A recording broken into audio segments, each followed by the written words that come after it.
If the judge says, as the hearing that I was in, 3 times he asked me that.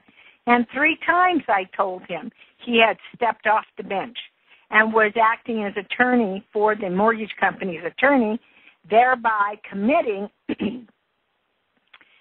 fraud upon the court by denying honest services from his standpoint and not forcing the mortgage companies to come into court and to prove that they had met all substantive and procedural requirements to maintain their claim. Now, the intent of the bankruptcy court, one of the duties of that judge, is to eliminate all toxic, illegal debts. If your mortgage loan has gone through securitization, which 60 million of them have, which has already been identified in several state Supreme Court cases in the last 6 months or more, and they have not required those mortgage companies to prove through the securitization process that they nullified the note that they are attempting to foreclose on in that court, rendering that note null and void and unenforceable. That's fraud.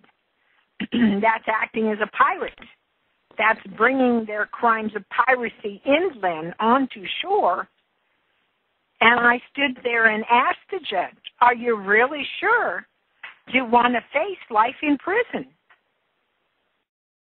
That's the penalty. And I'm charging you with being a pirate engaged in a piratical enterprise and bringing fraud upon the court. We will deal with this in an adversary hearing. Have a nice day. Even though they had me escorted out of the room with the marshals, the information still got on the record. And when the judge got served with the complaint, with the adversary complaint, coupled with a negative averment right out of the box,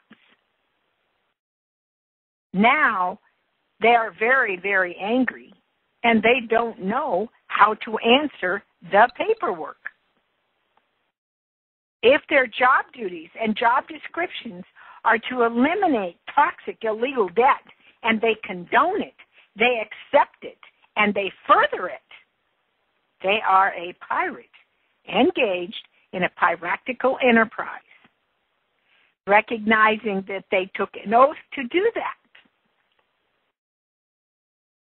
And now these public agents and agencies now have to answer these complaints.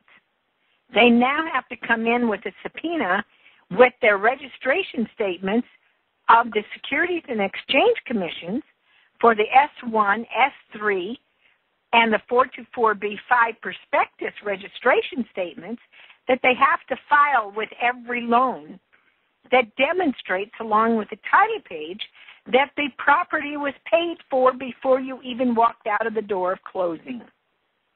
When they have to bring in the call schedules that also demonstrate it was paid for, and you're demonstrating fraud to which those public agents, including judges and attorneys, can now spend the rest of their lives in prison. As I kept telling them, do not cry over spilt milk after you have knocked the glass over,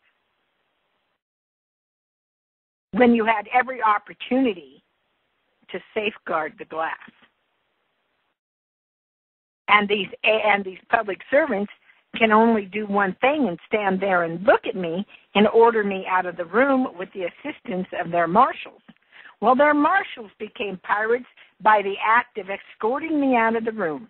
And they, too, have to answer those charges. And it's going to be a very sad day for all those individuals on those complaints, because there is no way they can come in and prove those things that are subpoenaed in a subpoena and in a summons.